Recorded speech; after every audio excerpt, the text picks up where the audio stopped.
Hello, hello, hello, hello. Welcome back to Dark Academia for Insomniacs. We are on episode 63.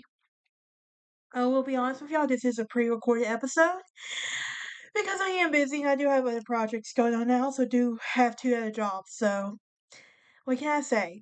You do what you gotta do to make the money, and that's it. But anyway, if you're new here, hit that like button, ring that bell for notifications. Also, please subscribe, help a girl out. So today we're talking about paranormal fiction. And how many of us love shows like books and shows like Dracula, Twilight, Interview with a Vampire, Mortal Instrument, in the Dresden Files? What do they all have in common? Well, with the shows like X Files, Supernatural, Stranger Things, Ghost Whisperer, all have in common. Well, these are all excellent examples to me of paranormal activity. Look at me doing a millennial pause here. Now, what exactly is paranormal fiction? Well, why am I talking about it? And to answer your question, simply because I want to. I'm an adult. This is my podcast. This also falls in the interest of dark academia. So if that's not something you're into, bye bye. With that being said, the the answer is what is a genre of fiction that explores supernatural phenomena that cannot be explained by science, such as ghosts, vampires, werewolves, witches, and other unexplained powers of entities. It is often delves into mystery of the unknown and the relationship between the supernatural and in the natural worlds. Now, paranormal fiction explores phenomena beyond scientific understanding, encompassing elements like ghost, vampire, witches, often blurring the lines between reality and the supernatural. Now, let's give a little more detailed breakdown because I know that's what you really want to hear, right? Now, definition of paranormal breakdown. Um, is a subgenre with speculative fiction that deals with the events, beings, and powers that defy scientific explanation. What are some common elements, you may ask? Well, there's the supernatural beings such as ghosts, vampires, werewolves, witches, demons. There's unexplained phenomena like telekinesis, precondition, psychic abilities, etc. Then there's the occult practices, rituals, spells, curses, etc. Okay, there's my millennial pause again. I love the millennial pause, and I'm gonna be petty and keep doing it for all the haters out there. Heh. I'm a petty queen, what can I say? I know what. Now, let's talk about subgenres. Now, it can overlap with other genres such as paranormal romance, focusing on a romantic relationship involving paranormal fiction in situations, urban fantasy, which is basically places paranormal elements in a modern urban setting, horror. Who doesn't love a good horror movie? I grew up on horror movies. I'm basically kind of immune to them at this point. Then there are themes used to create, and these are themes used to create suspense and fear. And then there's so some excellent examples of paranormal fiction. The Vampire Chronicles by Anne Rice, the Harry Potter series, Ravenclaw here, by the way. What? Maybe a mix of Hufflepuff, but I know definitely Ravenclaw. The Harry Potter series by J.K. Rowling. Twilight by Stephanie Myers. I don't know why I said it like that. What is the distinction from supernatural fiction? While both explore supernatural, paranormal fiction often focuses on the phenomena that are purported to exist beyond scientific understanding, whereas supernatural fiction may be more rooted in religious and mythological beliefs. An excellent example will be H.P. Lovecraft. I do love some H.P. Lovecraft. I have his books too, by the way. Now, Lovecraft was born August 20th, 1890 in Providence, Rhode Island, and he died March 15th, 1937 in Providence. And he was an American author and a fantastic maker of short stories and stories. One of the 20th century's matters into the Gothic tale of terror. Now, Lovecraft was interested in science from early childhood, but lifelong poor health prevented him from attending college. He also made his living as a ghostwriter, and Rewrite Man spent most of his life in seclusion and poverty, and his fame as a writer increased after his death. Now, from 1923 on, most of his short stories appeared in the magazine World Weird Tales and the Chichula Mythos series of tales that describe New England's encounter with the beings of extraterrestrial origin. In these short stories, his intimate knowledge of New England's geography and culture is blended in with the elaborate original mythology. Now, his other short stories deal with similarities, terrifying phenomena for which and morbid fantasy acquire an unexpected verisimilitude.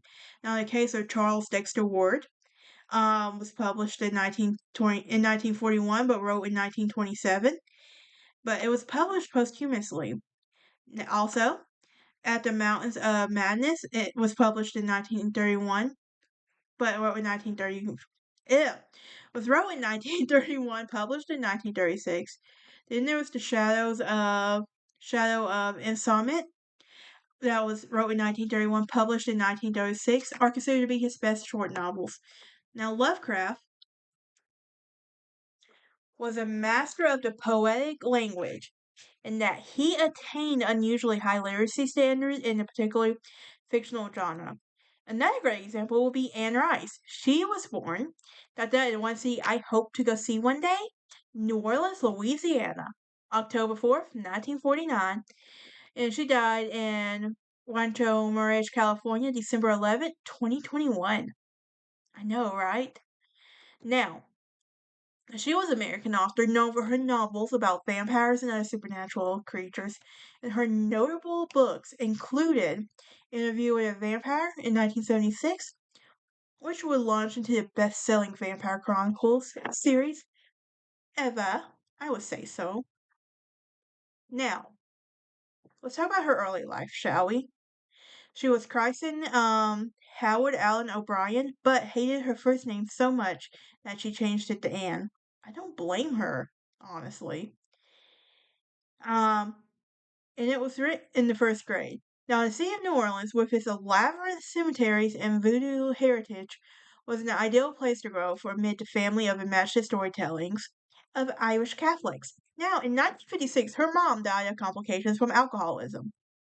Before long, the teenage Anne disavowed her faith in God. Now, she finished high school in Texas, attended Texas Women's University, married poet Stan Rice, and when she was 20, and she received her BA and MA from San Francisco State College. Now, her daughter Michelle was just 5 when she died of leukemia. And the loss devastated her, and she spurred her to writing. In 1993, she said, "I wanted to write and pour out my emotion and make stories and create something." Um, as well. Now let's talk about um. Now she would go on to write her first She would go on to write her first novel in just 5 weeks. Interview with a Vampire in 1976, which included Michelle Light Child, who gains eternal life when she becomes a vampire. In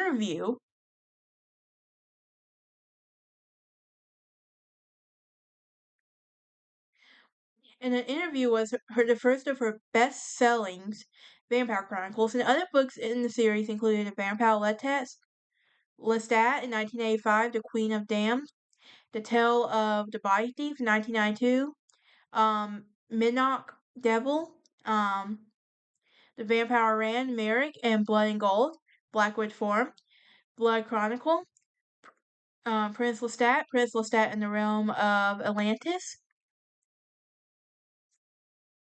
And the novels focus on, oh yeah, and Blood Communion. Now, the novels focus on a largely part of the ageless vampire fictitious history. Also, I really want to say this real quick. What is with millennials and vampires? Think about it. Go back to our generation, and like you will see all these vampires that we had. Yeah, you know what I'm talking about. Anyway, now Rice maintained that vampires are the perfect metaphor for the outsider who is just a mist of everything, yet completely cut off.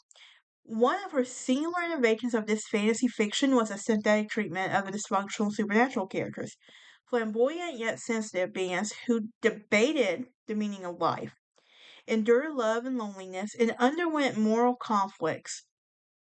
Now, Interview with a Vampire was adapted for a big screen in 1994.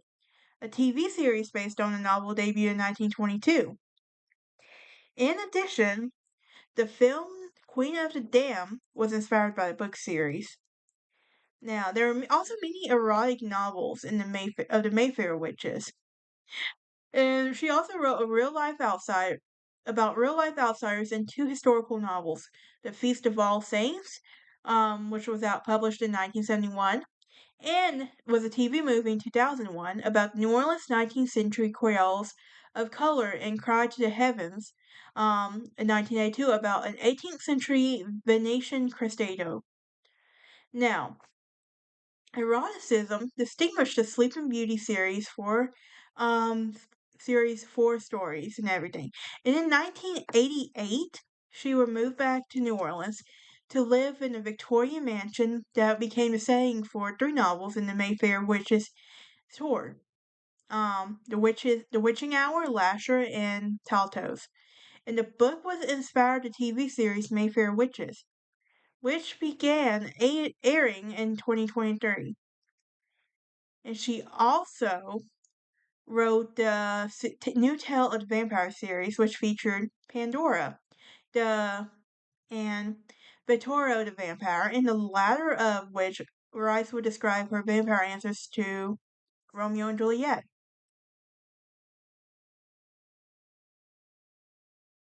Now, let's talk about the life and legacy of the Vampire Chronicles. Now, in the late 1950s, she would return to Roman Catholicism after spending most of her life as an atheist, and she later um, began writing books about the detailed life of Jesus Christ. Among those was Christ the Lord, Out of Egypt, and Christ the Lord, The Road to Cana. The memoir of Darkness, A Spiritual Confession was published in 2008 as well.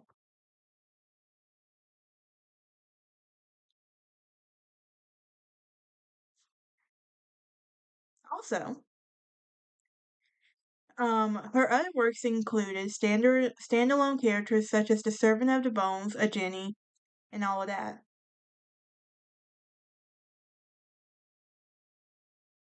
That is it for this episode. Join me next time as we talk about who knows what. Y'all have a great night.